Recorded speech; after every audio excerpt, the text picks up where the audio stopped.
2-4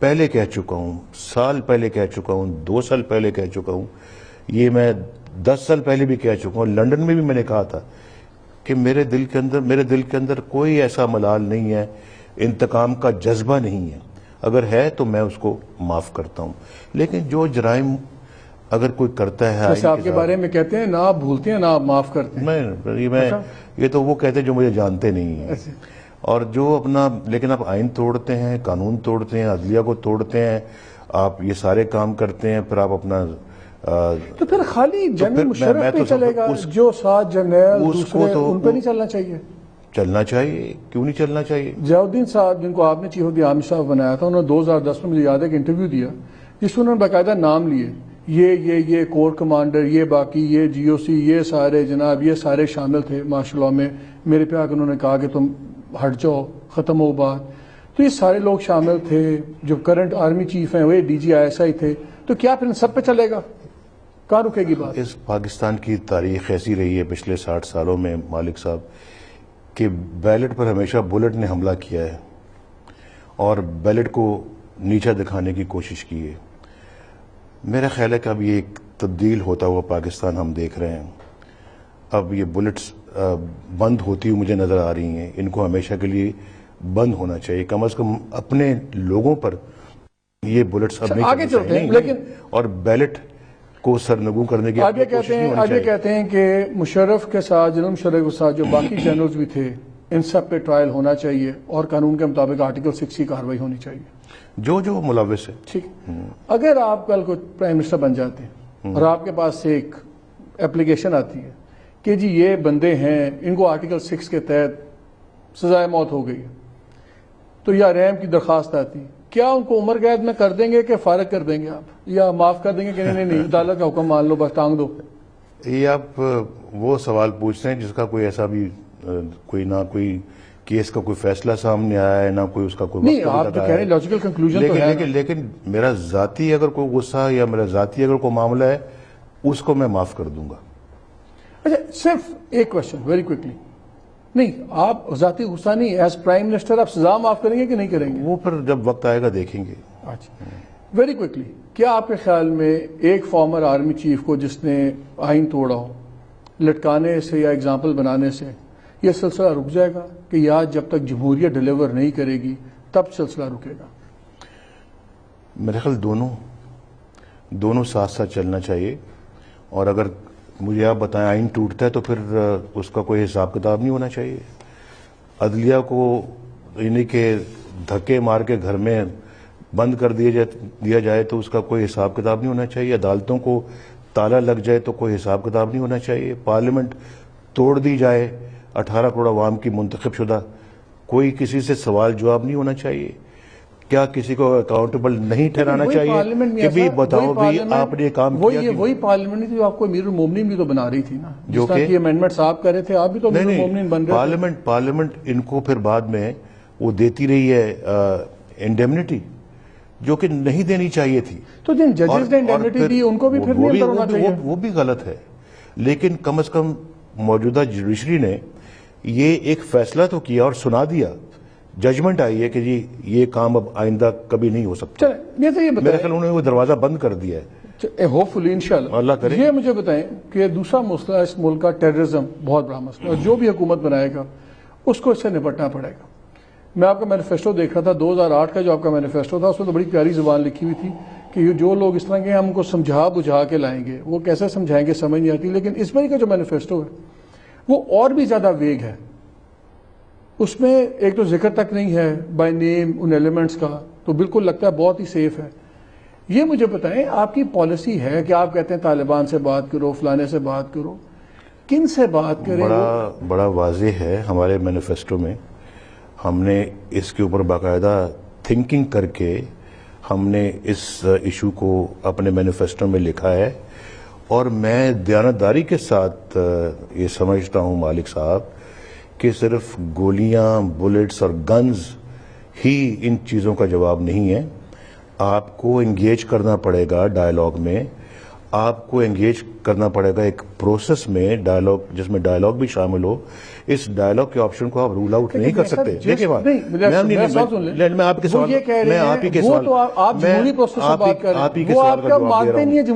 میں آپ ہی کے سوال کا جواب دے رہا ہوں. دنیا میں جہاں بھی اس طرح کے پرابلمز اکر ہوئے ہیں، جہاں بھی اس طرح کی چیزیں جو ہے وہ ہوئی ہیں، وہاں پر انہوں نے ڈائلاگ کے راستے کو انہوں نے رول آؤٹ نہیں کیا، اور ڈائلاگ کے ذریعے سے بڑے بڑے مسائل انہوں نے ختم کیے ہیں. جیسے برطانیہ اور آئرلینڈ کا مسئلہ تھا، آپ دیکھتے رہے ہیں، ہم بھی دیکھتے رہے ہیں کیا اس وقت ہوتا تھا. صبح صبح لنڈن شہر میں فوجی جا رہے ہیں، سپاہی جا رہے ہیں، گھوڑوں پر مار دیا اور وہاں مر گئے. لیکن انہوں نے وہ ایک نظام کے تحت اپنے رائٹس مانگتے تھے. یہ جو گروپ ہیں یہ تو جمہوریت کو نہیں مانتے، یہ تو کہتے ہیں نظام ہی غلط ہے. آپ بات تو کریں نا، بات کی کس نے آج تک ان کے ساتھ؟ کس نے سیریسلی ان کو انگیج کیا اس معاملے میں؟ دیکھیں میں بات کرتا ہوں بالکل صحیح اور جو حق کی بات کرتا ہوں کہ آپ اپنے کنسرنز بتائیں. کسی اور کے کوئی کنسرنز ہیں آپ ان کو سمجھیں، دونوں اپنے اپنے کنسرنز کو ایڈریس کریں، راستہ نکلے گا. میں آپ کو لے جانا چاہتا ہوں. واجپئی صاحب لاہور آئے اور 1999 میں آئے، ٹھیک ہے جی، اور انہوں نے آ کر خود یہ کہا، جہاں ہندوستان کہتا تھا کہ کشمیر اٹوٹ انگ ہے، بات نہیں ہو سکتی. واجپئی صاحب کی سپیچ سنیں، انہوں نے کیٹیگوریکلی کہا کہ ہم پاکستان کے ساتھ کشمیر سمیت ہم پاکستان کے ساتھ معاملہ کریں گے. لوگوں کو لائنوں میں گولیاں تو نہیں مارے، بم تو نہیں پھاڑ رہے. ان کی ایگزامپل تو اور ہے، وہ تو ڈیموکریٹک پروسیس کو مانتے ہیں. ہندوستان کے ساتھ پاکستان کی 3 جنگیں بھی تو ہو چکی ہیں نا. لیکن آپ دونوں جمہوریت کو مانتے ہیں نا. 3 جنگیں بھی تو ہو چکی ہیں. تو ہے ہمارے ہاں تو جمہوریت ہے. یہ لوگ تو آپ کو ماننے پہ تیار نہیں ہے. آپ کہتے ہیں جمہوریت تو ہے ہی غیر شرعی. مانیں گے، آپ سے بات نہیں کرتے. وقت آئے گا مانیں گے. آپ ان کو میرا خیال ہے کہ صحیح طرح انگیج کریں، پوچھیں ان سے. آپ پہ الزام ہے آپ کی پی ایم ایل کی گورنمنٹ پہ کہ آپ لوگوں نے بہت صحیح انگیج کیا ہے. وہ کہتے ہیں کہ پنجاب کے اندر جب 2010 میں آپ پہ قاتلانہ حملہ ہوا، اس کے بعد ایک اسٹریٹجی اپنا لی گئی کہ ٹھیک ہے ہم آپ کو نہیں چھیڑتے، آپ ہمیں نہ چھیڑیں. اور اس کے بعد پنجابی طالبان کوئی نہیں مانتا، لیکن جب کوئی بندہ پکڑا جاتا ہے، مارا جاتا ہے، پتہ لگتا ہے کوئی جھنگ سے ہے، کوئی مظفر گڑھ سے ہے. یہ تو رحمان ملک صاحب کا برین چائلڈ ہو سکتا ہے، پیپلز پارٹی کا ہو سکتا ہے. اور تو آپ مانتے ہیں رحمان ملک کے پاس برین ہے جس کو انہوں نے صحیح استعمال نہیں کیا. اچھا یہ بتائیں، ایک یہی بات ہو رہی تھی بڑی، میں ایم سوری فار دا یہ ان پریزنٹ کوشچنز ہوتے ہیں.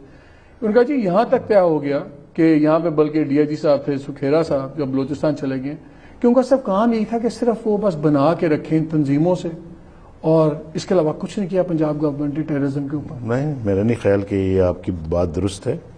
اور ٹیررزم پہ اگر کوئی کام کرنا ہے تو یہ پورے قوم سے مراد پوری حکومت کو کرنا ہے، چاہے وہ فیڈرل ہے یا صوبائی ہے. یہ نہیں کہ فیڈرل گورنمنٹ آرام سے بیٹھی رہے اور کوئی صوبائی حکومت کو کہہ دیا جائے کہ یہ آپ کریں.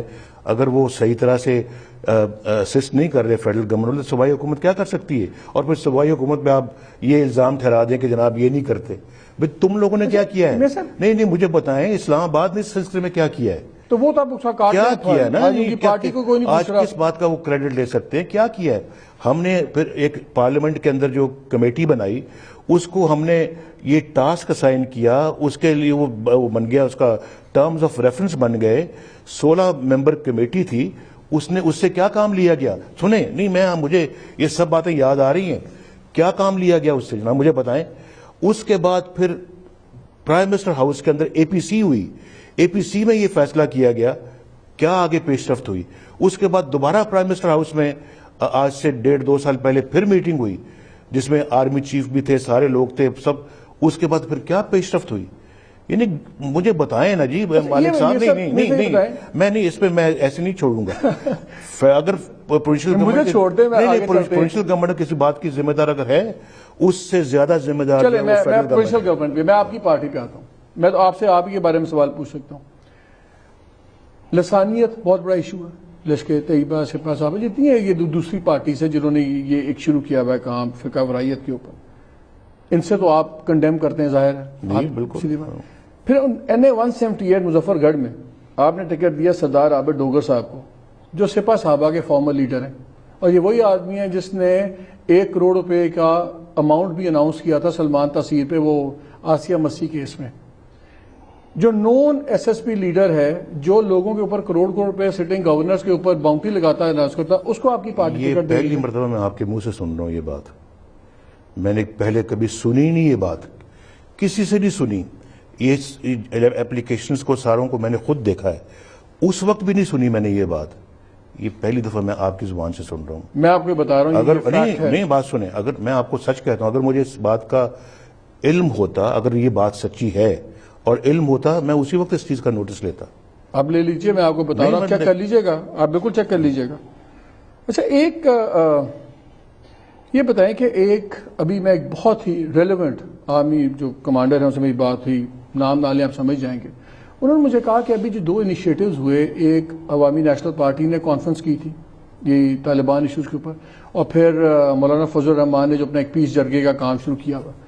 اس نے کہا ان دونوں کو فوج کی حمایت حاصل نہیں ہے کیونکہ یہ تھاٹ تھرو نہیں ہے، پورا سوچا نہیں گیا، صرف ایک کام ٹپاؤ ٹائپ کام ہے. کیا آپ کے خیال میں جو اس طرح کے انیشیٹوز ہوتے ہیں جو اگر پوری طرح سوچے نہ گئے ہوں، ان کا زیادہ نقصان نہیں ہوگا کہ یہ کمپریہنسو اسٹریٹجی کس طرح بنے گی؟ میں سمجھ صحیح ہے آپ کی بات. میرے خیال اس میں فیڈرل گورنمنٹ کو بھی بیٹھنا چاہیے، اور بیٹھنا چاہیے تھا. وہاں ان کا ڈیلیگیشن تو آیا ہوا تھا، لیکن پتہ نہیں اس کے پاس کوئی اختیار تھا یا نہیں تھا. باقی پارٹیاں بھی جتنی بھی قومی ہیں ان کو وہاں بیٹھنا چاہیے تھا، اور اس کے اندر فوج کے بھی پوری طرح سے جو ہے نا وہ آن بورڈ اس کو رکھنا چاہیے تھا. یہ معاملہ فوج، وفاقی حکومت، صوبائی حکومتیں، ساری پارٹیز یہ مل کے اس کو طے کر سکتی ہیں، اور میں سمجھتا ہوں کہ بہت ضروری ہے کہ یہ سب آن بورڈ ہوں. میرے صاحب آخری کویشچن بریک پہ جانے سے پہلے، پھر اس سبجیکٹ سے میں آگے جانا چاہتا ہوں.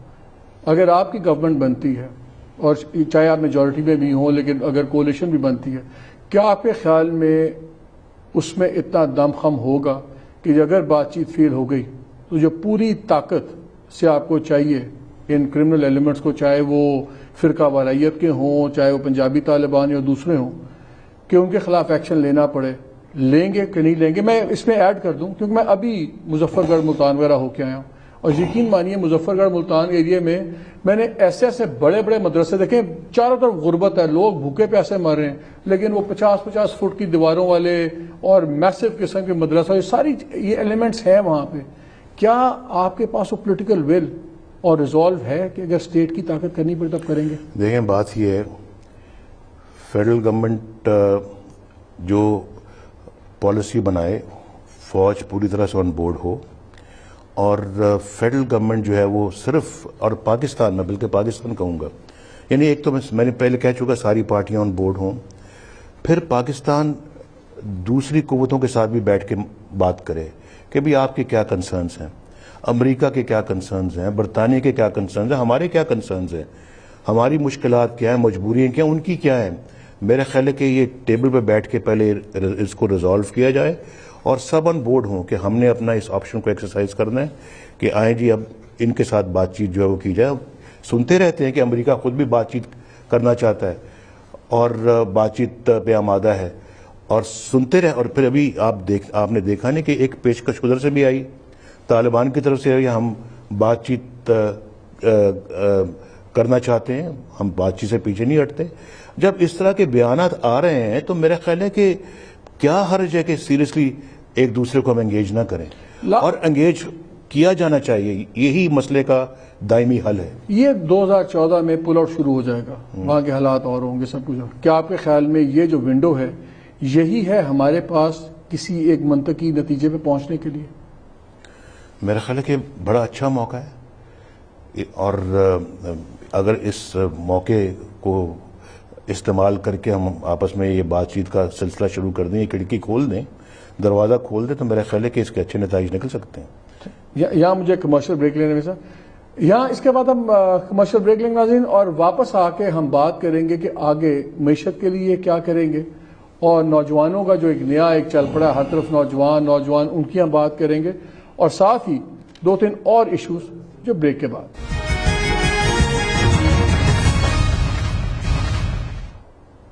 جی welcome back to the programme. جیسے کہ ہم جانتے ہیں میاں نواز شریف صاحب سے گفتگو جاری ہے ہماری. میاں صاحب ایک ایشو بڑا سیریس ہوا ہے کرپشن کا، آپ نے بھی بہت الزام لگائے گورنمنٹ کے اوپر، اور انکمپٹنس اور کرپشن کی، لوگ بھی یہی ایشو بن گیا، عمران خان صاحب کا بھی یہی سارا چل رہا ہے. لیکن پھر ہم نے دیکھا میں 2-3 چیزیں کچھ سمجھ نہیں آتی ہمیں. بلوچستان گورنمنٹ کے اوپر آپ کے بڑے کلیئر بیان ہیں، رئیسانی گورنمنٹ کے اوپر، ان کی کرپشن پہ، نالائکیوں پہ. پھر ہم نے دیکھا کہ ان کے 4 وزیر جو سے ہیں آپ نے اپنی پارٹی میں لے لیا. تو یہ پھر کیا کنفیوز میسج نہیں جاتا جب اس طرح کے آپ کرتے ہیں؟ دیکھیں بات یہ ہے کہ اگر زہری صاحب ان کے وزیر تھے تو زہری صاحب تو کسی کرپشن میں ملوث نہیں ہیں. زہری صاحب صاف ستھرے آدمی ہیں، ہمارے صوبے کے صدر بھی ہیں بلوچستان کے، ان کے اوپر کرپشن کا کون سا کیس ہے؟ تو اگر اور باقی جو آپ کہہ رہے ہیں کس پہ کوئی کرپشن کا کوئی کیس ہے؟ ساری کیبنٹ میں سارے لوگ وزیر تھے بلوچستان میں، تو ہر کوئی وزیر تھا. نہیں، میں اپنے لوگوں کی بات کر رہا ہوں جو ہمارے امیدوار ہیں. تو اس میں تو پھر وہ اپنا جو ہے نا وہ ان کو تو آپ شامل نہ کریں نا، کم از کم آپ ان کو تو علیحدہ رکھیں. تو ادروائز تو بلوچستان کی اسمبلی کے اندر اتنا وہاں پہ پیسہ دیا جاتا تھا، جو حکومتی لوگ تھے، حکومتی پارٹی کے لوگ. انجم وکیل کا میں آپ سے پوچھ لوں، اسلام آباد سے ٹی وی پہ بھاگا، نیب کے ساتھ پلی بارگین کرتا پھرتا ہے، وہ اس کے اوپر وہ بھی آپ کے ٹکٹ ہولڈر ہے. لیکن ان کو کلیئر کر دیا کورٹس نے، عدالتوں نے ان کو ایک کلین چٹ دے دی. تو میں دیکھیں بات کو میرٹ پہ کرنا چاہیے. ہم وہ پارٹی ہیں کہ جب ہمارے اوپر الزام لگا کہ جی وہاں حاجی پرویز صاحب جو ہیں ان کی جگہ امتحان میں کوئی اور بیٹھا ہے، وہ منتخب ہو کے آئے تھے ایم این اے، ہم نے ان کو اسی وقت فارغ کر دیا. حالانکہ ہم یہ بھی کہہ سکتے تھے کہ یہ کورٹ میں جائیں، جا کے جو ہے نا وہ اپنا پہلے وہاں سے ایک کلین چٹ لے کے آئیں. تو ہم نے ایک ہائی مورل گراؤنڈ پہ رہے ہیں تھرو آؤٹ ہم ان 5 سالوں میں. یہاں پہ جب انہوں نے کلیئر کر دیا انجم وکیل صاحب کو، تو ہم نے اس کے بعد ان کو، میں سمجھتا ہوں کہ ٹکٹ نہ دینا پھر زیادتی ہوتی. تو میں یہ سمجھتا ہوں کہ اتنے الزامات پیپلز پارٹی کی گورنمنٹ میں ہم نے نہیں لگائے جتنے انہوں نے کرپشن کے جو کام خود کیے انہوں نے، اور اس کا نوٹس لیا اپنا سپریم کورٹ نے. اور سپریم کورٹ جو ہے وہ جو فیصلے انہوں نے کیے، میرا خیال ہے کہ آج تک کسی نے ان کے فیصلے پہ اس معاملے پہ کوئی انگلی تک بھی نہیں اٹھائی. یہ بتائیں 80 سے لے کے آج تک آپ کسی نہ کسی طریقے سے پاور میں رہے ہیں، پروونس میں، سینٹر میں، ماشاءاللہ 2 باری وزیر اعظم، پاور میں بھی رہے، دلا وطن بھی رہے، جیل میں بھی رہے، ایگزائل میں بھی رہے. ایک کرکٹر اٹھتا ہے ینگ، اس لحاظ سے بالکل نوویس، کچھ نہیں، اور سڈنلی سب سے بڑی چیلنج بن جاتا ہے آپ کے لیے پنجاب میں. تو کیا عمران خان بڑا پسند آیا لوگوں کو، یا آپ ناپسند ہوگی چیزیں؟ اتنی بڑی تھریٹ عمران خان کیسے بن گیا آپ کے لیے؟ یہ تو میرے خیال 11 مئی کو اس بات کا فیصلہ ہوگا مالک صاحب. لیکن میں یہ سمجھتا ہوں کہ ہم نے اپنی استعداد کے مطابق صحیح کام کرنے کی کوشش کی ہے. ہم نے عوام کی خدمت کا ایک ذمہ اٹھایا تھا. 1990 میں بھی ہم نے خدمت بھرپور طریقے سے کی. اس کے بعد پھر ہماری گورنمنٹ کو ختم کیا گیا. 1997 میں دوبارہ آئے، بھرپور خدمت کی اس ملک کی، پاکستان کی خود مختاری پہ، پاکستان کی عزت پہ کوئی آنچ تک نہیں آنے دی. اور آپ جانتے ہیں مالک صاحب کہ اگر آپ دیکھیں نا، ہم نے اگر ہماری بھی نیت میں کوئی کھوٹ ہوتا، ہم بھی امریکی پریزیڈنٹ کی $5 ارب کی پیشکش کو قبول کر لیتے اور کہتے کہ جناب ٹھیک ہے. دیکھیں نا، ہم نے اس پہ بھی سودا نہیں. اس لحاظ سے تو پھر عمران خان کو صرف ایک کرکٹ اکیڈمی میں تک محدود ہو جانا چاہیے تھا. میرا یہ میں سمجھنے کی کوشش کر رہا ہوں کہ آفٹر آل یہ تو آپ مانتے ہیں کہ پی ٹی آئی کے ساتھ آپ کا میچ پڑے گا شہروں میں، کم از کم پی ایم ایل این کا اور آپ کا ایک ریالٹی ہے. میں تو سر یہ جاننا چاہ رہا ہوں کہ ریالٹی کیوں بنی ہے؟ کہیں پڑے گا کہیں نہیں پڑے گا. اور پیپلز پارٹی اگر صحیح کام کرتی رہتی تو یہ شاید پی ٹی آئی کا فنامنا شاید نہ آتا. لیکن یہ سپیس پیپلز پارٹی نے دی ہے. تو میں یہ سمجھتا ہوں کہ ہم انشاءاللہ ہمارا ٹریک ریکارڈ پوری قوم کے سامنے، ہم نے ہماری کارکردگی پوری قوم کے سامنے، ہم جب بھی آئے ہیں پاکستان کی تعمیر کی ہے. ہم جب بھی آئے ہیں ہم اصولوں کے اوپر کھڑے ہو گئے. ہم جب بھی ملک سے باہر تھا 7 سال، لیکن اپنے اصولوں کو نہیں چھوڑا. قید میں تھا پڑا ہوا میں، کوئی میرے پاس نہ آ سکتا تھا نہ جا سکتا تھا. اصولوں کو نہیں چھوڑا ہم نے. اتنی بڑی مجھے 27 سال کی قید مجھے سنا دی گئی. اور میں کیسے لگا تھا؟ آپ کو یاد ہے جب آپ کو 27 سال کی قید سنائی تو کیا لگا؟ کوئی نے بتایا نہیں؟ لمبی داستان ہے. آپ کا اتنا فیلنگ میں پوچھ رہا ہوں کیا شوق تھا کہ حیرانی تھی کہ لگتا تھا نہیں میرے ساتھ نہیں کسی اور کے ساتھ ہو رہا ہے, کئی بار یہ بھی ہوتا نہیں ہے کسی اور ہو رہا ہے, کیا تھا؟ بس یہ تھا کہ یار یہ ملک چلے گا کیسے ایسے.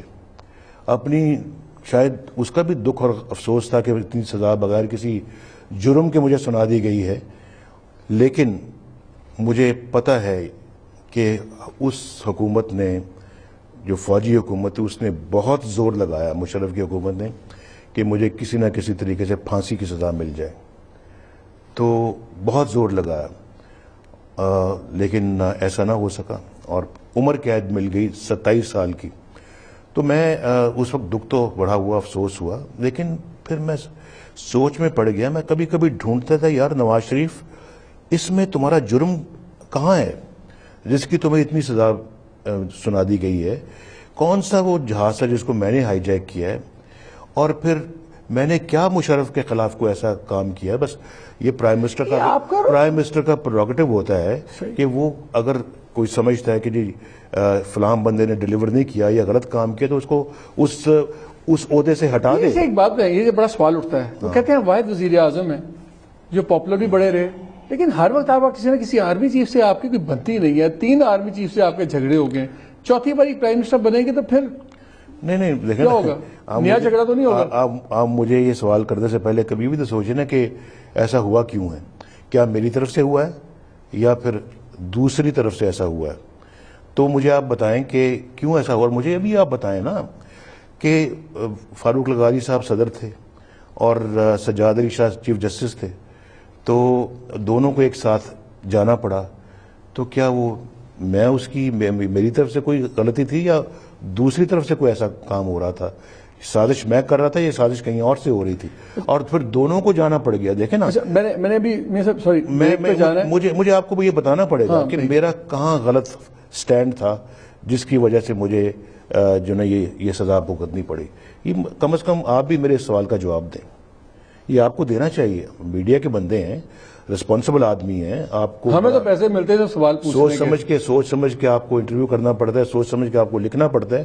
آج اس سوال کا آپ جواب دیں کہ مجھے کس جرم کی سزا. میں مانتا ہوں واقعی وہ میں آپ کو مانتا ہوں, میرے پاس کا جواب نہیں ہے, لیکن ایک سوال کا جواب دیتے بریک میں پہلے. ٹویٹر پہ 2-3 بڑے مزدار سوال آئے. ایک سوال آپ کے لیے ضرور پوچھا کہ میاں صاحب کو ضرور پوچھیے گا کہ اگر آپ پرائم منسٹر ہوں گے تو کیا آپ ایف آئی اے کو حکم دیں کہ اصغر خان کیس والے میں انویسٹیگیشنز کریں جس طرح سپریم کورٹ نے کہا ہے؟ بالکل دیں گے, کر لیں گے.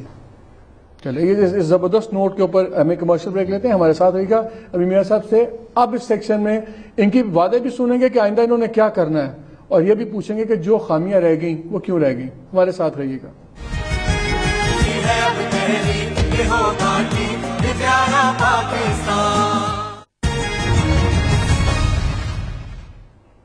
جی welcome back to the programme once again. اچھا میاں صاحب یہ بتائیں کہ آپ نے بات کریں جی انویسٹمنٹس, فورن انویسٹمنٹس آئیں گی, سب کچھ آئے گی.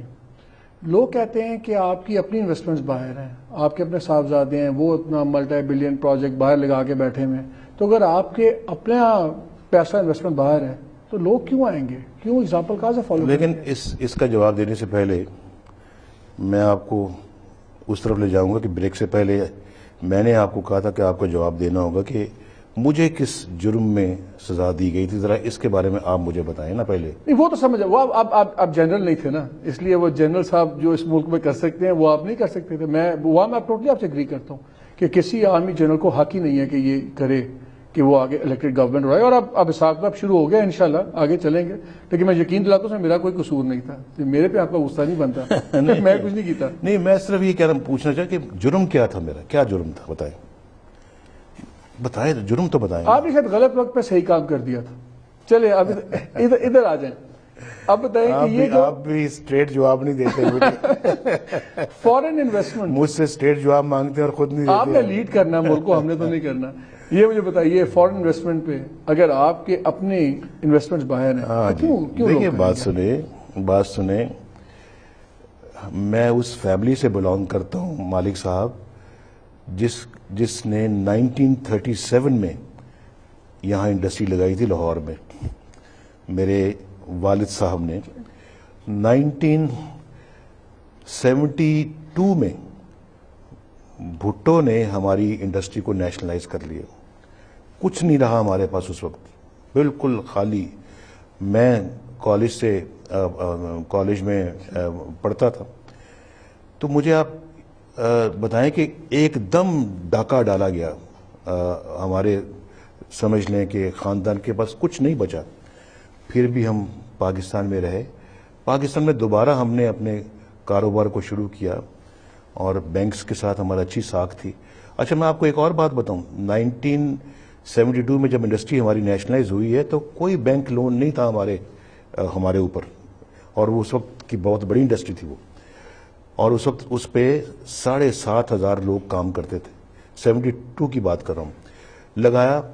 اس کے بعد پھر پیپلز پارٹی کے دور آئے، جہاز ہمارے روکے گئے، ہمارے خلاف کیا کچھ نہیں کیا گیا، ہماری اسٹرینگولیٹ کر کے رکھ دیا گیا پوری فیملی کو. اس کے بعد پھر جلاوطنی پہ نوبت آ گئی. جلاوطنی میں ہم جب گئے ہیں باہر، تو کیا پھر ہم وہاں پہ کیا کرتے؟ تو اب تو نہیں کیا کرتے؟ بھیک مانگتے، خیرات مانگتے، خدا نہ خواستہ. نہیں شروع کرنے کی کیا کرتے؟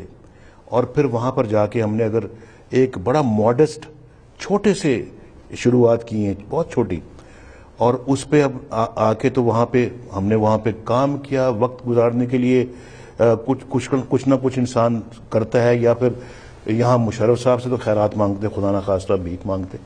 وہاں کیا جا کے کام اور وہاں اس کو اسٹیبلش کیا. میں سمجھتا ہوں کہ یہ بچوں کا حق ہے. وہ انہوں نے اس کام کو جب شروع کیا ہے تو اس کو انشاءاللہ آگے چلانا بھی اب ان کی ذمہ داری ہے.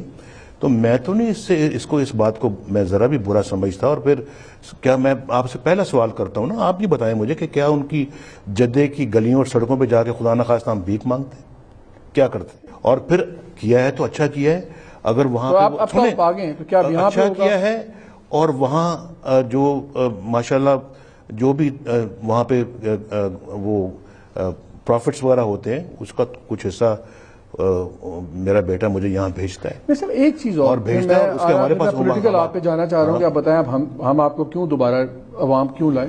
چھوٹا ایک کوشچن جو ہوتے ہیں، ایک لوگ بڑی جو ہے بات ہوتی ہے کہ شاید کہ جی ایک بزنس ٹائکون نے، پاکستان کے ریل اسٹیٹ ٹائکون نے آپ کے نئے پولٹری بزنس کے اندر جو فیملی بزنس، اس میں بھی شاید کوئی پتہ نہیں کتنے کروڑ یا 1 ارب روپیہ لگایا ہے. کہ اس میں بھی حقیقت ہے؟ پولٹری کا جو نیا بزنس ہے اس میں بھی کسی نے پیسے لگائے ہیں یا کہ کاروباری شخص؟ میں نے تو کوئی نہیں ایسا کام شروع کیا. کس کی بات کر رہے ہیں آپ؟ وہ حمزہ صاحب کے شاید فیملی میں سارا وہ باتیں ہوتی ہیں. انہوں شہباز شریف صاحب نے اگر لگایا تو ان کے بچوں کا حق ہے.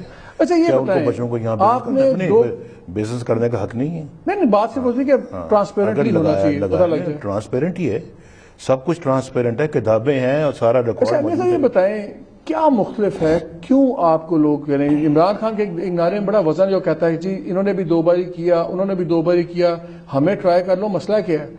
کیوں آپ کو تیسرا موقع دیں؟ کیا ڈیفرنٹ چیز کریں گے آپ؟ عمران صاحب اگر ایسی بات کہتے ہیں تو میرا خیال ہے کہ یہ پاکستان کے عوام جانتے ہیں کہ ہم اگر 2 مرتبہ ہمیں موقع ملا ہے، کتنا موقع ملا ہے 2 مرتبہ؟ 2 سال کا. اس میں بھی ہم پورے اترے ہیں. ان موقعوں میں بھی اور ان آزمائشوں میں بھی ہم پورے اللہ کے فضل و کرم سے اترے. ہم نے بتائیں کیا کچھ کیا ہم نے اپنے پہلے دور میں. اس خطے میں سب سے آگے پاکستان تھا اس وقت. اور دوسرے دور میں کیا کیا ہم نے؟ دوسرے دور کے اندر پاکستان ایک 7ویں ایٹمی قوت بنا تھا دنیا میں. یہ آپ ان چیزوں کو کیوں فراموش کر دیا جاتا ہے؟ کیا کسی کو نظر نہیں آتا؟ کیا یہ جو کھلاڑی اور پھر دوسرے جو اناڑی جو ان کو ان چیزوں کا پتہ نہیں لگتا کہ ہم کیا کیا ہم نے؟ وہ ٹریک ریکارڈ ذرا پڑھیں ہمارا، دیکھیں. وہ دور تھا کی گروتھ کم رہی ہے باقی ملک سے. وہ دور تھا جب کہ غربت مٹ رہی تھی ملک سے. وہ دور تھا جب پاکستان میں بے روزگاری کا خاتمہ ہو رہا تھا. وہ دور تھا کہ ہمارے یہاں کوئی لوڈ شیڈنگ نہیں تھی. اب لوڈ شیڈنگ وہ دور تھا کہ بجلی ہندوستان ہم سے مانگ رہا تھا. آپ نے 5 سالوں میں بجلی کی پنجاب میں کچھ نہیں کیا. پنجاب کی انڈسٹریل گروتھ باقی ملک سے اوسطاً کم رہی. بڑا اچھا پوچھا آپ نے. پنجاب کے پاس بجلی کا مسئلہ حل کرنے کا کوئی اختیار نہیں ہے. پنجاب کے پاس کہنے کو وفاقی حکومت نے کہہ دیا کہ جی پنجاب لگائے، جی صوبے لگائیں، لیکن وہ جو سوورن گارنٹی جو درکار ہوتی ہے وہ نہیں دی انہوں نے. وہ اس لیے نہیں دی کہ پنجاب کچھ بھی نہ کر سکے. اور جو باقی فیسلٹیز ہوتی ہیں وہ بھی نہیں ملی پنجاب کو، تو پنجاب کس طرح سے کام کر سکتا تھا؟ یہ تو بڑی مشکل ہے کہ ہم نے 5 سالوں میں شہباز صاحب نے یہ کچھ کر دکھایا ہے جو انہوں نے آپ کے سامنے ہے، ورنہ یہ بھی ممکن نہیں تھا۔ وفاقی حکومت بالکل تعاون پہ تیار نہیں تھی، وفاقی حکومت پیسہ دینے کے لیے بھی تیار نہیں تھی، تو وفاقی حکومت اگر ساتھ ہوتی تو شاید پتہ نہیں اس سے بھی کہیں زیادہ کام ہو چکا ہوتا۔ تو میں یہ سمجھتا ہوں کہ جتنے بھی لوگ جن کو اس کا پتہ نہیں، جن کو پتہ نہیں ہوتا ان کو ناڑی کہتے ہیں، کھلاڑی کہتے ہیں، ناڑی کہتے ہیں، جو صحیح کھیل بھی نہیں کھیل پاتے، تو جناب وہ اپنا ان کو بھی یہ سب چیزیں پتہ ہونی چاہیے کہ ہمارا وہ دور تھا، خوشحالی کا دور تھا، ہندوستان ہماری طرف دیکھ رہا تھا کہ یہ پاکستان کتنی ترقی کر رہا ہے، اتنی تیزی کے ساتھ ترقی کر رہا ہے، اور پاکستان میں موٹر وے کس نے بنائے؟ دیکھیں نا جی، یہ بھی تو کبھی بتایا کریں لوگوں کو کہ موٹر وے کے کیا فوائد ہیں۔ اسی موٹر وے پہ ہماری ایئر فورس کے جہاز اتر سکتے ہیں، خدا نہ خواستہ کبھی کوئی جنگ ہو تو موٹر وے ساری جو اس پہ ہمارے فوجی جہاز اور ایئر فورس کے جہاز اتر سکتے ہیں، تو یہ تو بہت جہازوں سے یاد ہے، ایک عمران خان نے یہ بھی کہا کہ ہم ڈرونز والا بالکل ختم کر دیں گے اور امریکی فوجیں اپنی ہم فاٹا سے واپس بلا لیں گے۔ کیا آپ اگری کرتے ہیں؟ آپ یہی کریں گے؟ دیکھیں جی، آپ مجھے بتائیں مالک صاحب، یہ ڈرونز پاکستان سے اڑتے تھے اور پاکستان ہی جا کے وہ بمباری کے اندر بمباری، آپ بند کر دیں گے نا امریکنوں کو؟ گیلانی صاحب بھی اس وقت وزیر اعظم تھے اور زرداری صاحب بھی صدر تھے، کیوں قوم کو دھوکہ دیا گیا کہ جناب یہ ڈرونز بند کیے جائیں؟ اڑتے تو اڑاتے تو تم ہی تھے، اور جہاں جا کے مارتے تو وہی پاکستان تھا۔ ہم پوری طرح سے اس بات کو سمجھتے ہیں کہ یہ اس پہ ہماری پالیسی ہے کہ یہ ڈرونز اگر چلتے رہے اس طرح سے تو ہمارا معاملہ پھر ان ملکوں کے ساتھ بڑا مشکل ہو جائے گا گزارا کرنا۔ آخری سوال ہے میاں صاحب، وقت ختم ہو گیا سیاسی، اگر آپ اپنے اندازوں کے مطابق ایک بڑی فتح لیتے ہیں، ایک لارجسٹ پارٹی آتے ہیں، لیکن آپ کو گورنمنٹ بنانے کے لیے کولیشن بنانی پڑتی ہے، تو کیا آپ M Q M, P T I, ان لوگوں کے ساتھ بھی مل کے کولیشن نیشنل ٹرسٹ میں بنا سکتے ہیں؟ ہم ساری قوم اگر اس ایجنڈے پہ چلنے کے لیے متحد ہو اور متفق ہو تو میرے خیال ہے کہ ایجنڈا وہ ہو جو پاکستان کا ایجنڈا ہے، جو ہمارا ماضی میں بھی ایجنڈا رہا ہے، جو آج بھی ہے۔ میرا خیال ہے کہ اس ایجنڈے پہ اگر سب عمل کے لیے تیار ہوں تو سب مل کے پاکستان کو مشکلات سے ایک بات ہو رہی ہے کہ میاں صاحب نے کو پیغام بھجوا رہے ہیں، زرداری صاحب یا بھجوانے والے ہیں کہ آپ وزیر اعظم بن جائیں، میں پیپلز پارٹی کے بھی ووٹ آپ کو ڈلوا دوں گا، مجھے صرف صدر دوبارہ بنا لیں۔ کیا زرداری صاحب کو دوبارہ صدر بننے دیں گے آپ؟ نہیں، مجھے ایسا کوئی پیغام نہ ملا ہے اور نہ ہی میرے خیال کوئی ایسا پیغام۔ لیکن آپ کیا زرداری صاحب کو دوبارہ صدر بننے دیں گے؟ یہ دیکھیں مفروضوں پہ بات کرنے نہیں بڑا مفروضہ نہیں ہے، سوال ہے یہ سال الیکشن ہونے ہیں زرداری صاحب کے، آپ نے ہاؤس میں ہونا ہے۔ چلے میں سوال پوچھتا ہوں آپ سے، مفروضہ چھوڑیں، اگلے پریزیڈنشل الیکشن میں کیا آپ لوگ زرداری صاحب کو اپوز کریں گے کہ ان کی سپورٹ کریں گے؟ ڈپینڈ کرتا ہے ہمارے پاس کتنے ووٹس ہیں۔ ہمارے پاس اپنے ووٹ ہوں گے تو یقیناً ہمارا اپنا صدر ہوگا۔ اپوز کریں گے کہ نہیں کریں گے؟ کس کو؟